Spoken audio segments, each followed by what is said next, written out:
Welcome to the RC Motorsport Europe podcast.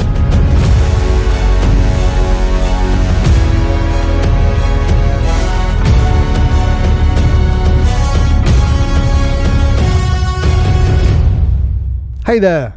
Hello. Hi. Hi. Welcome back to the EFRA podcast. I'm Matt.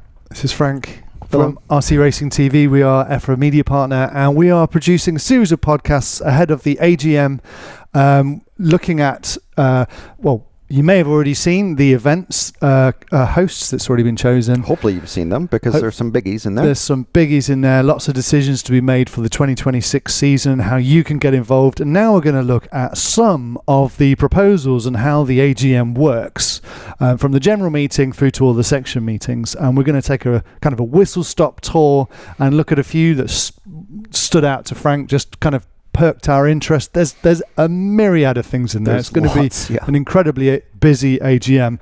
But the important thing to note is, and we're going to keep saying it because people keep forgetting it, EFRA don't make these decisions.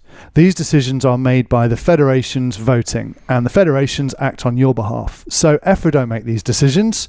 You do. So it's definitely good to watch this. It's definitely good to go to the EFRA.ws website and check out this page, and here you'll find everything you need to know about the AGM, and it's all there for you to check out. So you can see various forms, all of the proposal forms, the agendas, and then the events as well that we've dealt with in another podcast or series of podcasts. So what do we got, Frank? Right. So starting off with the agenda for the general meeting. So let's very quickly. So that's the first thing that takes place on Saturday morning, first weekend of November. Everyone comes together and sits in the general meeting, which basically fills Saturday morning. And that's all of the things that go across all the classes. And then in the afternoon, they break away into the section meetings. So yeah, this is the beginning of the AGM, and we're not going to dwell too long on the kind of the flow of it and everything that happens. But yeah, it's worth saying how it goes for people that haven't been to an AGM before. Yeah, AGMs are, some people have been to some, a lot of people haven't, but so this is very quickly how it happens. Everyone will be welcomed by the president of EFRA, and then literally a roll call will be made for the federations of all the different member countries. Yep. And the ones who have let the EFRA board know in advance that they won't be attending. Hopefully they will be, because otherwise you can't vote. Then a quick review of the minutes of last year's general meeting, and then the secretary's report will happen. Yep. And then the treasurer's report. So that's going over the budget. So everyone gets to find out everything. There's because EFRA is a non-profit public organisation. Everything happens in public, so you can find out where the money went and how the money came in, and how decisions were made, who's going to be elected, and all that kind of business. So yeah, everything is done in the open and everything is done democratically. That's one of the reasons it takes such a long time. But yeah, that's how it goes. Treasurer's report. And then immediately after that will be the EFRA Media report. Oh, and that'll be fun. We, as the official EFRA Media partner, will be conducting that, basically. Well, Matt, will be doing that. Have you written it yet? It's in progress. Okay, cool. By the time people see this, yes. Proposals regarding the general rules. Now, the general rules kind of cover pretty much everything that the individual section rules don't.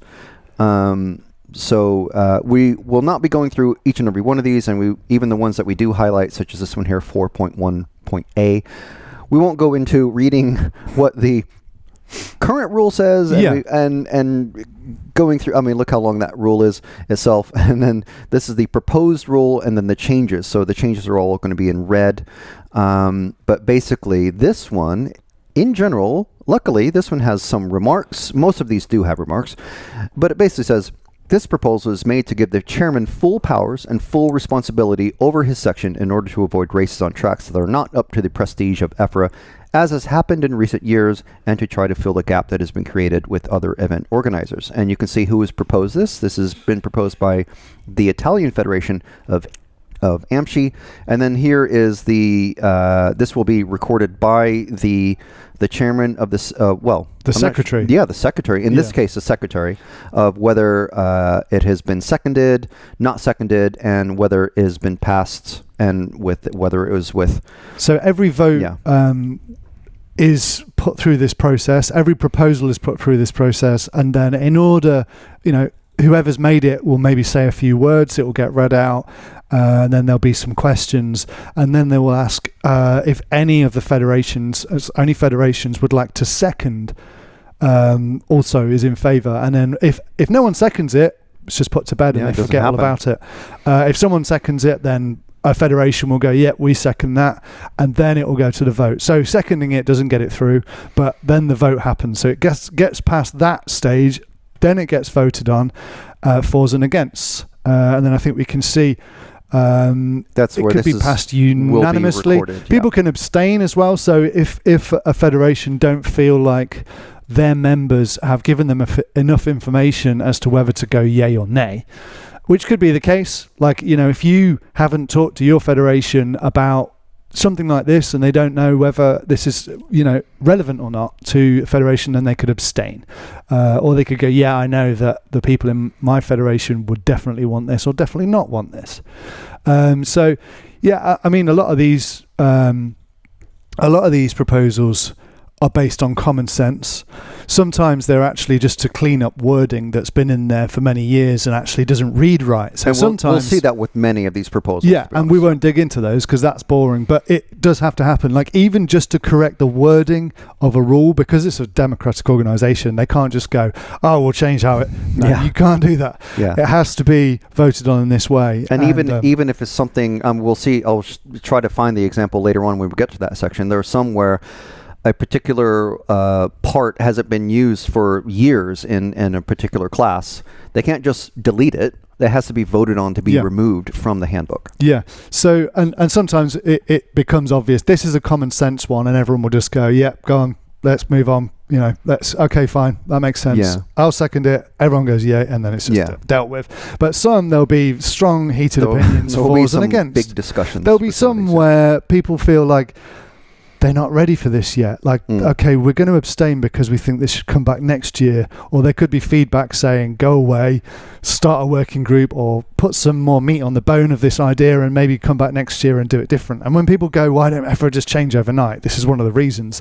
And the reason is democracy. And a famous saying about democracy is that it is the slow road to making the right decision rather than the quick road to making the wrong one. So democracy takes time. And so just to note as well, we're going to dig through, as we've said, these proposals and just the ones that stood out to us, we're going to read them out. There could be ones in there that are more interesting and we just haven't read through the wording and interpret it right. And also, this is literally our interpretation of what they mean. So we could have the wrong end of the stick. We're not the technical partner. We're the media partner. Exactly, So we're literally looking through this. Whilst this is the official EFRA podcast and we are the EFRA media partner, at the end of the day, we're just journalists in the RC world who are RC Racing TV. So we're going to keep a neutral standpoint. We're not going to let you know our point of view, but we're going to try and understand some of the proposals, why they might have been formed, and leave it at that. But we might get the wrong end of the stick, and that's because, as Frank says, we're not that intelligent. But we're going to do our best to just read through and just sort of go, well, that's an interesting one. And that might spark debate within yourselves watching this, and then you might want to talk to your federation.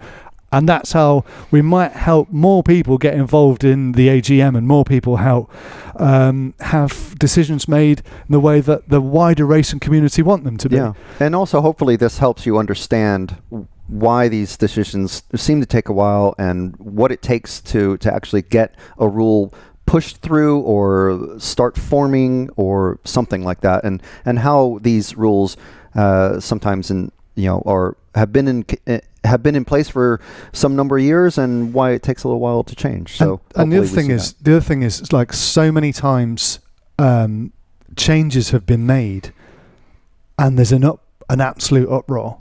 Like people in the racing community are just incensed by a change that gets made at the AGM, And it should never be that level of shock. Yeah. Like, if you're not aware of what's happening, I sympathise, and we're not, because it's a long load of text that you have to read through. And I guess that's one of the reasons why we're doing this, is just to try and pinpoint a few. Then maybe you'll go and look on the EFRA.ws website, look at the PDF yourself, and maybe find some that are even more interesting that you want to shed some light on yourself, and talk to your federation and not have any nasty surprises. Like, you should know that these things are being talked about, and you should make it known your feelings on it, and you should do that fast, because all this is going to get decided on the first Saturday of November, so it's coming up rapidly. Anyway, back to the first proposal. Yeah. So this is just the first one that we're actually looking at. And one of the things that just wanted to mention was that some of them will get passed unanimously. Some of them will be passed with for and against votes, and some abstentions or no abstentions. Some will be rejected with for and against and abstentions, and some will be amended, which is an interesting one, because that means that there has been some amount of debate, in some cases more, in some cases less. So this rule, the actual wording of the rule, may be amended, if it's voted in. Like some federation may say, well, we'll vote in this rule, but if you take out whatever this wording is. Exactly. So they might kind of water it down a bit, or make it a little bit more easily to more kind of acceptable. But this one seems to be, and there does seem to be a bit of a movement towards the section chairman being more kind of powerful in the decision over where races are done. Because, as you'll know from our other podcast, which is about the series of podcasts that we've done about all the different tracks that can be chosen from, again, a lot of people will arrive at a track or find out it's at a certain location and not be happy. The movement here seems to be that the chairman will have the best and the broadest understanding of what's important for everybody in terms of location of the race, and that the organizer, not only is the track amazing, not only is it accessible as a location, but also the organizer is maybe in a good position in terms of, if there's a controlled tire, being able to manage that situation, and all the things that would make various organizers pros and cons for all of them. Often it's clubs who run these events, but sometimes it's private organisations as well, like professional facilities, and they also have their pros and cons as well. There's a lot of moving parts to making an event work properly. So it's not, as Matt was saying, it's not just the location as like accommodation and travel links, and just a nice looking track, but there's weather, and there's the actual organizational team, and the timing systems that are being used, the backup computer systems and uninterruptible power supplies, those sorts of all these little technical things that you don't think of maybe as a racer. You just show up and you put your car on the track. But there's loads and loads of stuff that has to work properly, and many moving parts. So as with many of the proposals, there's a few different versions of the same proposal, where other people have come at it from a slightly different angle, and worded in different ways. So one of them, I guess, will get chosen between the people there, and then it will get voted on. This is the actual same rule.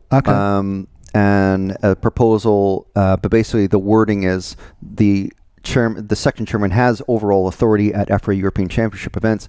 The chairman is not subordinate to any other event official, including the race director, timekeeper, and referees. The intent of this is not to take responsibility for the running of the event, but to take overall authority of key decisions. So that's a good, interesting one. If you've been at some of the recent Euros, there have been some decisions that they get voted on. It doesn't have to be unanimous for like team manager meeting. If there's a the race director says we should have a rain delay, and then there has to be a vote on that. This is this puts the onus directly on the chairperson of the section to have overall authority, basically. So this is just another wording. So we'll see how that one fares. Yeah, and again, this is it has to be seconded, it has to be voted. If it is seconded, and it may pass, it may not. But it's basically another wording of the same proposal that we just looked at. Yeah, and that's proposed by Dan Jones, who is a section chairman himself. So he's section chairman for all of the Nitro on-road classes now. So there's a lot of classes that he looks over. So there's obviously been situations that have led him to feel like that is necessary, and that's the sort of thing he'll be explaining at the AGM, the background behind that, and then your federation will decide whether Dan gets what he wants in this one or whether things stay as they are. Yeah, and again, this is a general rule. It's not just about it's Dan's for classes. all of the sections. Exactly. Yeah. So the next one that I'll just use the scroll bar because just skip over some of these. So this one is similar. However, this one highlights that the venue of the European Championship is to be decided by the EFRA section chairman. So this is kind of a biggie. Wow. So as you know, all the so the podcast we just made, we'd be making them literally for the section chairman. Kind of, yeah. Which is interesting because I guess it would make that role even more pivotal that they're going to vote on who gets to be section chairman and know that they have more power now, like to make the decisions that you want, or to have the ability to listen to the wider community and the federations to be able to act on their behalf. It still does put, it still involves the racers, because then the racers would be telling the federations, we want to race at this place, talk to the section chairman instead of cast this vote. Yeah. So there is obviously, it's not, it doesn't make each into a dictatorship or anything like that. Well, you know what else? There's pretty high pressure because there's a lot of pressure because. Well, you could say that. On one hand, everyone always blames EFRA when things go wrong, when EFRA haven't chosen the track. Yeah. Anyway, the members of EFRA have chosen it. But if now the chairman has chosen it and things go wrong at an event, now rightly people will be asking questions. Why did you choose this track when they only have one toilet, or a myriad of different reasons that things can go wrong? Quite a high pressure situation that chairman could be in when it literally falls on their shoulder to decide who it is. And again, that's a Dan proposal. Yeah, so that is proposed by the same person who, the section chairman of the Nitro of the IC on track section. But that's he's willing to take on that pressure. Not only will I have ultimate authority of the race organization and everything, but I will also be deciding the locations. So if you think, I've decided on this track and I've the overall authority here, so that's taking on all of that responsibility. So yes, it's another biggie. This one, 3.22, I believe this is basically the same proposal put in by AMSCI, the Italian Federation. So this is not, so I mean, this kind of shows that these things come in waves. Like it's not just one person that's just woken up one day and decided, this is how I want things doing. Everyone meets at these events and talks regularly on Zoom meetings and talks in DMs and reads social media and communicates all the time, and they come in waves. And so Dan will go, this is what my feeling, but he's not the only one. A federation have also gone, this is our feeling as well. So that, and they may have a slightly different spin on it. Yeah. And it's all in the wording. But and it will probably come to the fact that they'll look at both and then decide as a body not to second one of them, just so that because both the proposers will go, okay, we'll go with that proposal, and now someone seconds it, and then now they'll vote on it. So that's it's an interesting one. So this one is another one about another proposal for the chairman. So this is basically backing up the previous proposal that we just looked at by AMSCI. So this is kind of how these things kind of come, like as Matt was saying, these do come in waves.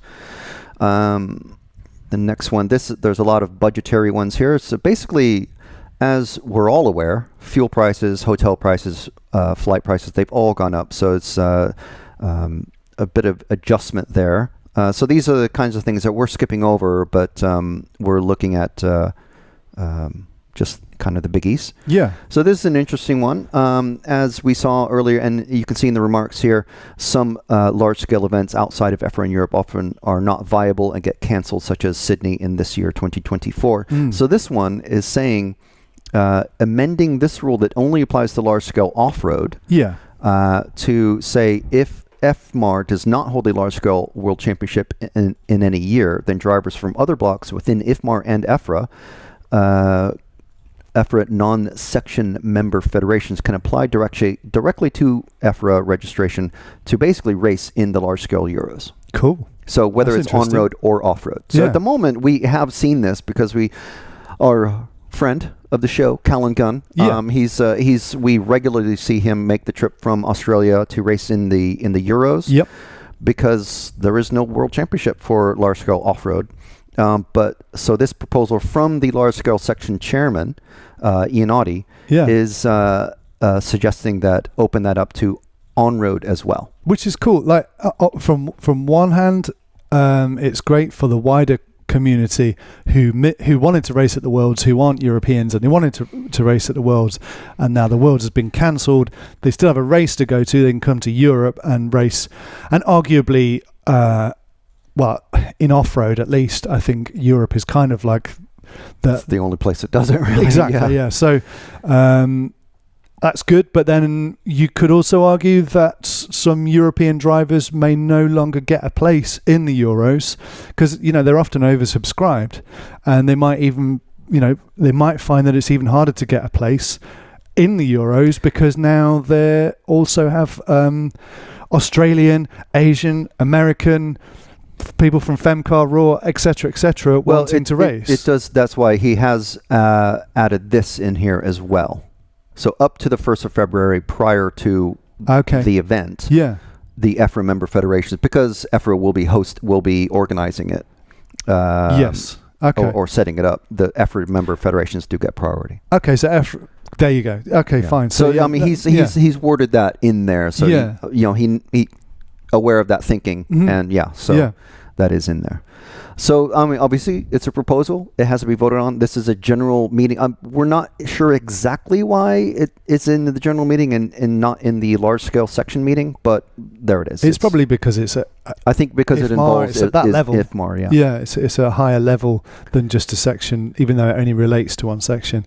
So that would be interesting to see if that gets passed, and it would be cool to see drivers from around the world attending the Euros, if in the unfortunate event that the Worlds does get cancelled again. But hopefully Worlds stop getting cancelled. That would be also be nice. Obviously I'm sure there's discussion within the large scale community of why the Worlds in Australia got cancelled. I think we released something. There was only not even 10 drivers that had signed up to it or something like that at about a month ahead of time, and that was race organizers always have this problem where they might be the racers will be waiting for in the case of a local event, people to see how they wake up on the day, or if the weather, they check the weather for Saturday on a Friday, and then they decide. So this is a continual problem that race organizers have, and it's magnified immensely if you're trying to run a world championship event. And I think this is also off topic because it's completely an IFMAR AGM call, something we're definitely not involved in. That's way above our rank, but you could argue that if the majority of drivers for a Worlds are in one federation, as in EFRA, it maybe isn't great to have the Worlds democratically has to rotate at the moment. That's the thing. So it's off in Australia, but majority of people are in Europe. So all the Europeans going to go to Australia, and seemingly cost of living, etc., don't want to travel that far. If IFMA has the drift worlds. I don't think it's ever taken place, but there is a section for drift. And if the majority of drivers for the drift worlds are in Japan or Asia, then you should hold them in Asia, maybe. Again, it's not our opinion, but, let's not have the first one in a country that doesn't really do drifting, because it's not going to work. It's not going to be that well attended. But anyway, that's not why we're here. That's IFMA. That's different. Yeah. Anyway, next rule. So this one, I personally saw this happen at one of the events that we covered earlier this year. This 8.12.3 is the current rule. So the proposal is, if a driver loses the transponder on both systems, meaning there's a main system and a backup system for the timing during the race, or if a transponder malfunctions, the lap counting supervisor, this is just worded very slightly wrongly, but must not count the laps manually, I believe is what that is meant to say, because at the moment the timekeeper has to add the laps in after the race. They are running the timing for a European Championships, and they're also manually counting themselves. Yes. However many drivers' transponders decided to give up, so then they take the responsibility for counting that. Yeah. Can you imagine? And that's the situation we have had. Mm-hmm. Yeah. We saw that happen. Should we say at the 1/8? Yeah. At the 1/8. We don't have an opinion. We don't have an opinion on it. But we can report the facts. This exact situation happened. So what happened? To your knowledge. To my possibly terrible knowledge, the leader of the race was losing laps, was missing laps, and you could see him counting down, or he was like running 6th or 7th or something like that. It was a very confusing final where everybody knew that he was leading the race. Yeah. And then suddenly we started seeing 1 second laps, 1 second laps, 1 second, and because the timekeeper was adding the laps in during the race, which they're not really supposed to do. Okay. They're supposed to wait. So, but you could also see why the other competitors would want to know how far ahead is Dario, because they're planning their strategy going forward of like when to pit, how hard to push. We don't know where Dario is. We know he's ahead, but he might be half a lap ahead. We just don't know. It was a very confusing race. So I don't remember what was actually at fault, but basically the main counting system had stopped counting him. Right.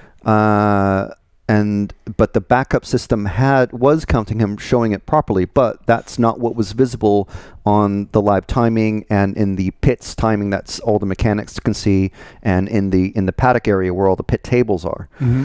So this is clarifying that on both systems. So it is saying on both systems. So if if it went on one system, they're just going to use the backup system anyway. Yes. They're not going to manually count it if it's gone on one system, surely. Yeah, I mean, but that's what the proposal is saying. But obviously, this could be amended by a vote or whatever. In such cases, but it does say, in such cases, the timekeeper is not required to perform manual count or just times unless the transponder isn't counted by at least one of the systems. So I think this needs to be amended very slightly. Yeah, the wording for the clear to make it clarify to clarify which is, but.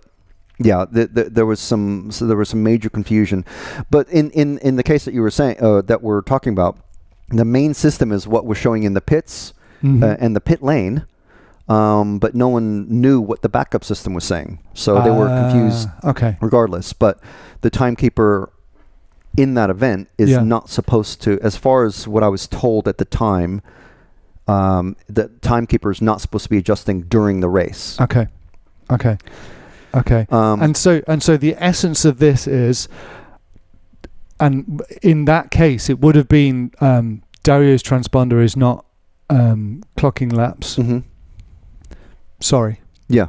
You're out. Yeah. Like, it may have cut out after 6 laps. Then you may effectively finish in the lead, but you only got 6 laps. Yeah. Is basically what it's saying. Basically, yeah. Which is it's quite harsh, and I'm sure he would not feel happy about that. But if it were to happen in MotoGP or Formula One or DTM or BTCC, I'm sure they're not going to go, oh, okay, we'll count back, and we watched all the laps back on the live stream on the TV. So we'll count you back in all the laps. So in one sense, it's making it more, if his plug came completely out, or his transponder lost power in some way, or anyone's, then that's the fault of the, who else's fault is that? It's not the timekeeper's fault. On one side, you could argue, wow, that's brutal. And on the other hand, you could go, oh, well, at least that event wasn't marred in confusion. And, it's just the computer said, no, sorry, and this is how it is. But that's why this is why I'm glad to not be voting, actually, because you've obviously got your opinions and you need to talk to your federation and get them to vote in this one, because we're talking about a situation that you experienced at the track and I experienced watching on the live stream, but this is in the general meeting, so this applies to all the classes. Categories. So whether you care about nitro on road doesn't matter, because this will apply to 1/8 buggy, large scale, 12 scale. It will apply to you all. So you need to think very carefully about your stance. At European Championship events. Yeah, of course. But it may trickle down to regional and club events as well, which some federations may already do this. Yeah, so we don't know. And this is the other thing. We are just reporting on our experiences and what we understood from the races we've been to. Like I say, we don't have an agenda in this, because I couldn't make my mind up anyway. But there's several things that we say here that could be wrong, but that was our understanding of the race at the time, and we're just kind of doing our best to kind of put things into context as far as we understand, with the little bit that we understand. There were other issues as well at play there, but that was one of the biggies. Okay. But it does say here, the transponder is the driver's responsibility. The timekeeper cannot be distracted from watching the race to manage a driver, and if there were more cases at the same time, he wouldn't be sure of the correctness of the laps, which is all very, very fair enough. And again, that's put in by AMSCI, the Italian Federation. So that was definitely one of the biggies that we were wanted to look at. The other things here, this is an interesting one. Viewers, so, hang on, have we gone out of the Yes, proposals? This is out of the main proposals for the rules. So we do proposals, and then I think this is for the after everything has been decided. These are just discussion points that other people wanted to bring up, I believe. So they're kind of, maybe they're a year ahead of becoming a proposal, but it's kind of like a general suggestion. I don't know if these can turn into rules, because they're only suggestions at this point, and there's nowhere in the document for them to be seconded or anything. It's literally just so-and-so wants to talk about this. It's kind of an open forum and everyone expresses their views, and if lots of people agree, then maybe the following year it turns into a rule. But or it could be proposed.